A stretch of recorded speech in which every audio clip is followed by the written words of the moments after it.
اولا که خب جناب آقای رئیس جمهور رو میبینم که خیلی بهشون ارادت دارم، خیلی دوستشون دارم. چرا؟ همیشه از ایران طوری دفاع میکنن که منم به خودم این جرأت میدم که از ایران دفاع کنم. من اینجا نویسنده هستم. Okay, Jonathan, I want to change gears here. I'd like to, and I'm thinking about the paper that you wrote, your recent paper on Iran. Let's talk about how these, if we call it a revolution or revolt or awakening or spring or whatever we want to collectively call it, what's happening in North Africa, how is it going to affect Iran?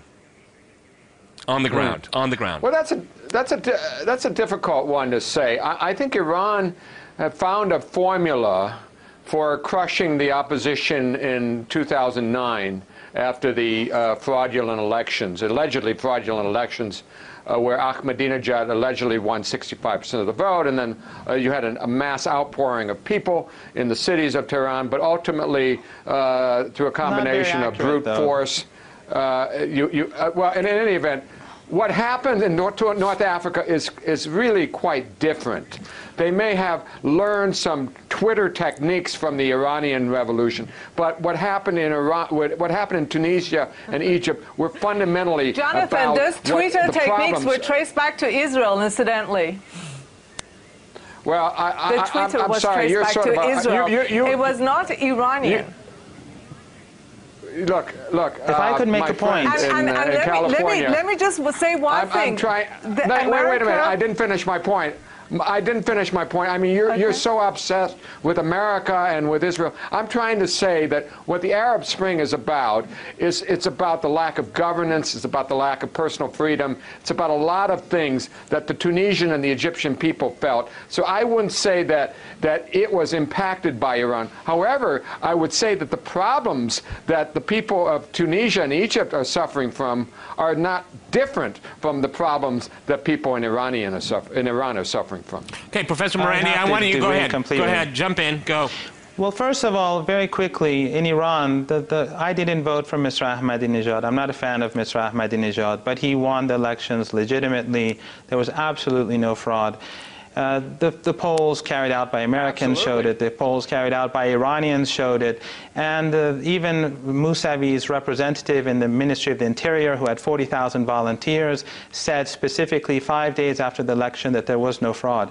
But regardless of Iran, what is happening? It's North Africa. The issue of good governance is very important. I agree with you completely on that, and the issue of corruption and dignity. But also, I think what is very important, regardless of who is managing these revolutions and what direction it is taking, the people of the region are very angry towards their leaders for blindly supporting the United States and aiding the United States in its support for apartheid policies in Palestine. The people of the region dislike Israel immensely, not because they are Jewish, but because there is a Zionist ideology that dominates the land, and the people of Palestine are treated as dirt. They're not treated as human beings.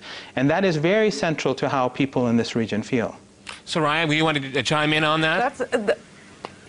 I do agree with Professor Marandi 100%. I also want to point out that, yes, Iran does deal with protests, but also understand that the support for the regime in Iran comes from the people.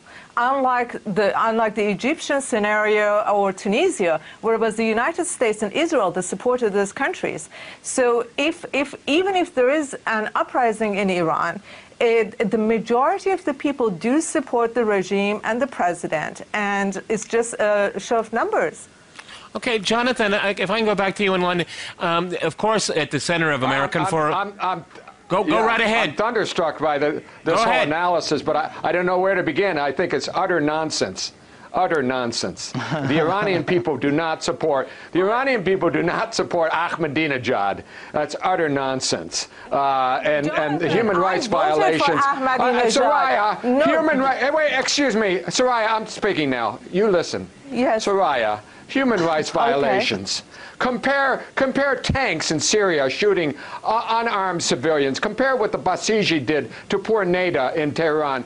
Compare that to whatever you think the Israelis are doing to Palestinians. Okay. Well, does anybody want? You guys are spewing propaganda. This is the Tehran propaganda show we're on. Wonderful.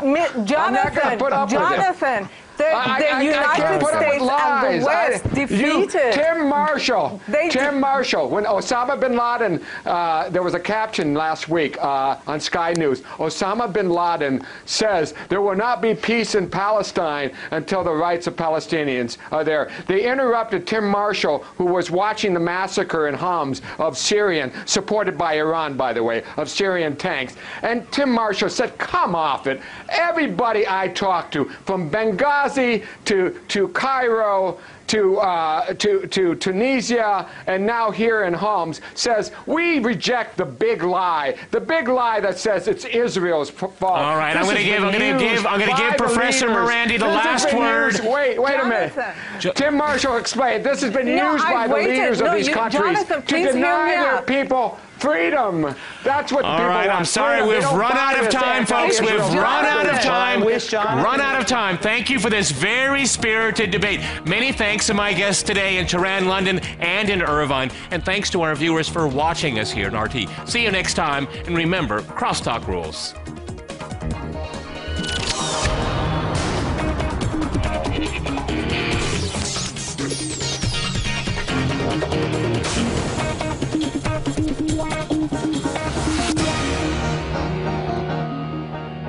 اولا که خب جناب آقای رئیس جمهور رو میبینم که خیلی بهشون ارادت دارم، خیلی دوستشون دارم. چرا؟ همیشه از ایران طوری دفاع میکنن که منم به خودم این جرأت میدم که از ایران دفاع کنم. من اینجا نویسنده هستم.